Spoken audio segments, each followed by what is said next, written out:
बोले तो कैसी होगी हाय, ऐसी या वैसी और कैसी होगी हाय, अपन को जैसे मांगता है वैसी होगी हाय।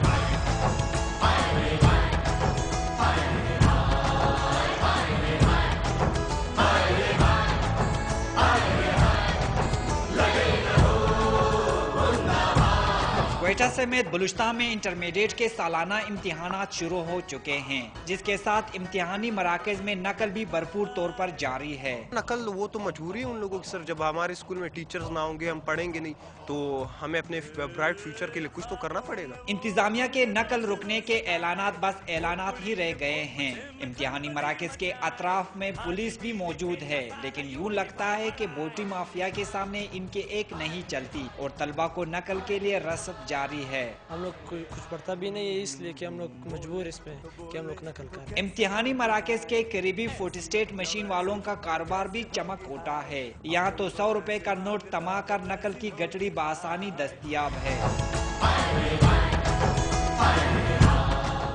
स्कूलों और कॉलेजों में इम्तिहानात के दौरान नकल के रुझान पर काबू न पाने से ये जाहिर होता है कि हुकूमत और महकमा तालीम सूबे में तालीमी निज़ाम को तबाह करने पर तुले हुए हैं। कैमरामैन फतेह शाकिर के साथ आर्यन खान, डॉन न्यूज़, क्वेटा।